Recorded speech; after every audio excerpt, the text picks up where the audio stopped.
अस्सलाम वालेकुम। धरती टीवी न्यूज़ सां गॾु मां फ़ौज़िया एजाज़। सभ खां पहिरियां headline.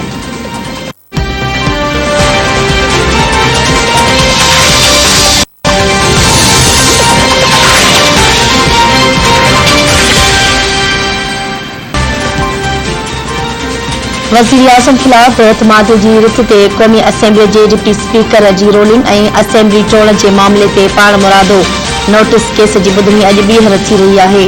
Chief justice Umar Ata Bandial जी सरबराही में सुप्रीम कोर्ट जी लार्जर बेंच ॿुधणी कंदी।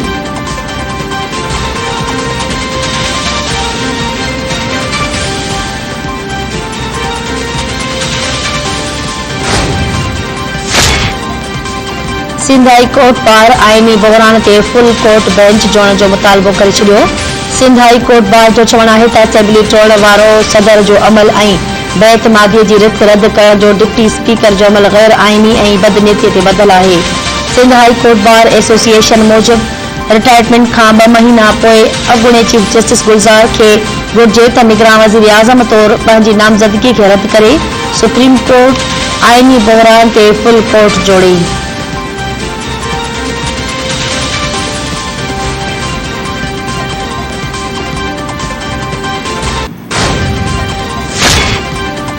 पंजाब जे वॾे वज़ीर जी चूंड अॼु थींदी। डिप्टी स्पीकर दोस्त मोहम्मद मज़ारी इजलास अॼु शाम 7:30 वॻे तलब करे वरितो।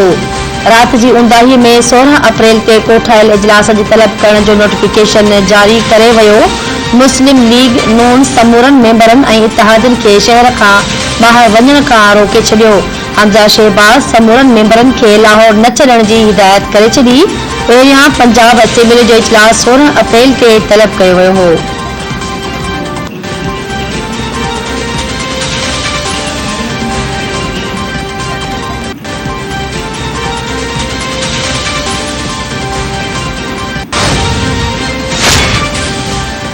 वज़ीर आज़म जी सदारत हेठि लाहौर में पीटीआई ऐं काफ लीग जे पार्लियामानी पार्टी जो इजलास मां 54 पार्टी अॻुवान गाइब।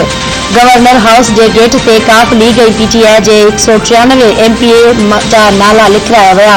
हाज़िरी सिर्फ़ 148 मेंबरनि जी रही। गेट ते मौजूद लिस्ट मूजिबि 54 मेंबर न आया। एजाज़ चौधरी ऐं महमूद रशीद दावा कई त मेंबर पूरा हुआ, कुझु रस्ते में हुआ।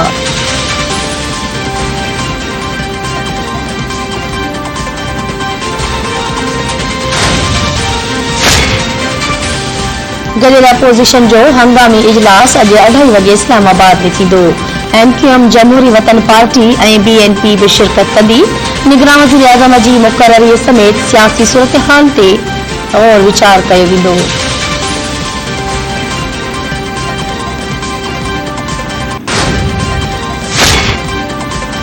गुज़िरियल 24 कलाकनि दौरान मुल्क में कोरोना सबबि का बि पोतगी साम्हूं न आई। NIH मूजिबि गुज़िरियल ॾींहुं सॼे मुल्क जी 26,413 टेस्टूं कई वयूं। वधीक 148 नवनि केसनि जी तस्दीक। कोरोना वायरस जे हाकारी केसनि जी शरह 0.56% रही। सॼे मुल्क में 310 मरीज़ जी हालत ॻणितीअ जोगी।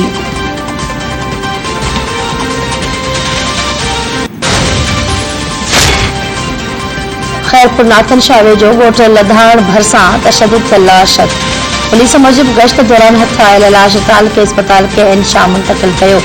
सुञाणप 34 वर्ष जे साबिर पुट गुलाम नबी सरवर तौर थी, जॾहिं त ॻोठ मिठू बबर जो रहवासी पिणु आहे।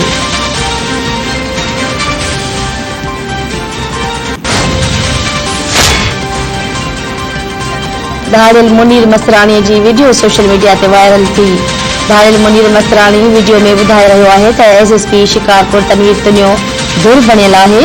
इंतज़ामिया जो कमु जहिड़ो टारण आहे, पर हिते माण्हू मारिया पिया वञनि। पुलिस मुखालिफ़नि जे चवण ते चढ़ाई करे रही आहे। चट जे कचे में SSP शिकारपुर जे ऑपरेशन दौरान SHO अब्दुल गनी झयो ऐं मोहम्मद हसन बहराज ज़ख़्मी थी चुका आहिनि। 3 ॾींहनि खां मुनीर मसराणी जे घर ते कड़ो बरक़रार आहे ऐं चट जे दाख़िली रस्तनि ते पुलिस पिकटूं क़ाइमु थियल आहिनि।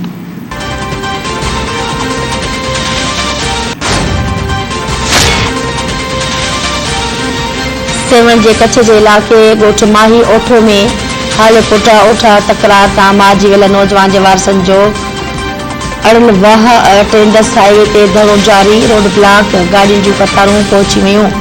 SSP जाम शोरो जूं एहतजाज कंदड़नि सां ॻाल्हियूं नाकाम, कातिलनि जी गिरफ़्तारी ताईं धरणो ख़त्म न करण जो ऐलान।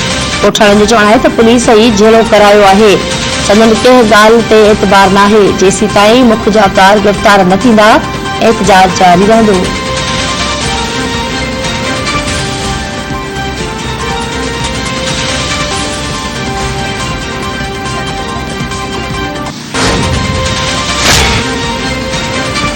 शिकारपुर पुलिस जे लोहारी मार्गन जी दावा। पुलिस मूजिब जाखरी लिंक रोड ते गश्ती पुलिस सां मुक़ाबले में लोहारी मारिजी वियो, जंहिंजी सुञाणप न थी सघी। लाश मध्य जी अस्पताल मुंतक़िल।